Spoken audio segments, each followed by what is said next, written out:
10 محرم کے دن ہر ایک امام حسین کے قدموں پہ قربان ہو رہا تھا، اور یہ منظر دیکھنے کے لیے تمام عالمین کے فرشتے کربلا کے میدان تک آ پہنچے۔ کبھی امام ہوتے ہیں، یہ صبر کا امتحان ہے۔ میرا اللہ میرا صبر آزمانا چاہتا ہے، اور میرے خون سے ہی اسلام کو زندگی ملے گی، کیونکہ میرے شہید ہونے کے بعد رہتی دنیا تک کسی بھی یزید کی یہ مجال نہ ہوگی کہ کوئی میرے نانا حضرت محمد مصطفیٰ صلی اللہ علیہ وآلہ وسلم کی شریعت کو جھوٹا کہے۔ بس سب مولا حسین کا امتحان دیکھ رہے ہیں۔ امام حسین علی اکبر کے سینے سے برچھی نکالتے ہیں تو کبھی اپنے 6 ماہ کا بچہ قربان کرتے ہیں۔ جب آپ کے ساتھ کوئی نہ رہا، آپ خیام میں آتے ہیں، بیویوں سے الوداع کہتے ہیں۔ امام سجاد کو وصیتیں کرتے ہیں کہ اسلام کے لیے ہر دکھ تکلیف کو برداشت کرنا،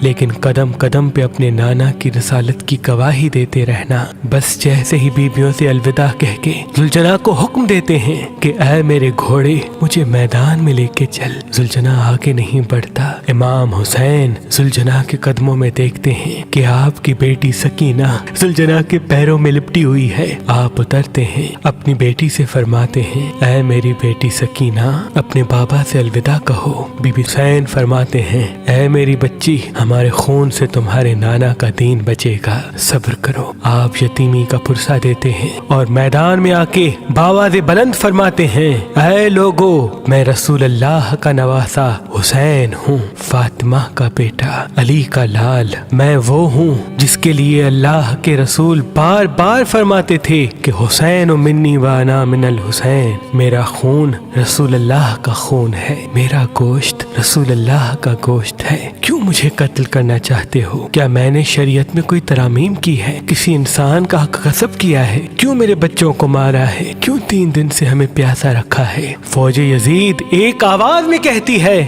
کہ ہم سب تجھے تیرے بابا علی کے بغض میں قتل کرنا چاہتے ہیں۔ پھر آپ فرماتے ہیں آج جو اسلام کا پرچم تم ہاتھوں پہ بلند کر کے کھڑے ہو، یہ پرچم میرے بابا علی نے بلند کیا تھا۔ خیبر و خندق میں اگر میرے بابا علی نہ ہوتے تو اسلام کی فتح ناممکن تھی۔ آج اس علی کو یہ صلہ دے رہے ہو کہ اس کی اولاد کو اس بیابان میں بھوکا و پیاسا کر کے قتل کر رہے ہو۔ بس عمر بن سعد کہتا ہے کہ حسین کی بات نہ سنو، حملہ کر دو۔ تاریخ نے لکھا امام حسین علیہ السلام کے مد مقابل جو بھی آیا وہ فی النار ہوا۔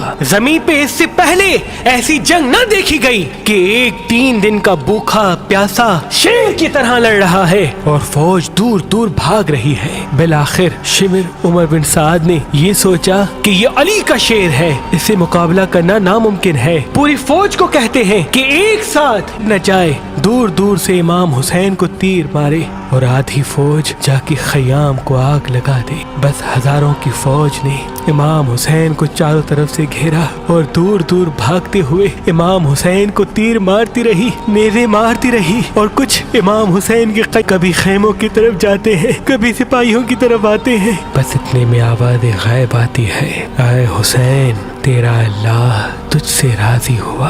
امام حسین تلوار کو روک لیتے ہیں۔ فوجی اشکیا جیسے ہی امام حسین کی رکی ہوئی تلوار دیکھتے ہیں تو وہ لوگ جو امام حسین کو دیکھ کے بھاگ گئے تھے وہ بھی قریب آنے لگتے ہیں، اور دور دور سے جس کے ہاتھوں میں جو چیز ہوتی ہے وہ امام حسین کی طرف پھینکنے لگا۔ نیزے تھے وہ نیزہ مارنے لگا، جس کے پاس تیر تھے وہ تیر مارنے لگا، جس کے پاس تلواریں تھی وہ تلواریں مارنے لگا، جس کے پاس مارنے کے لیے کچھ نہ تھا وہ کربلا کی گرم زمین سے مٹی اٹھاتا اور امام حسین کی طرف پھینکتا۔ تاریخ نے لکھا آپ کے جسم پہ اتنے تیر تھے کہ آپ کا جسم مبارک دور سے نظر تک نہیں آ رہا تھا۔ آپ نے چاہا کہ آپ اللہ کے دربار میں سجدہ کریں، آپ اپنے آپ کو گھوڑے کی زین سے زمین کی طرف لے کے جاتے ہیں، لیکن آپ کے جسم مبارک پہ تیر اتنے تھے، نہ آپ زمین پہ تھے نہ گھوڑے کی زین پہ تھے، تیروں کے مسلح پہ تھے۔ یہ منظر تمام انبیاء دیکھ کے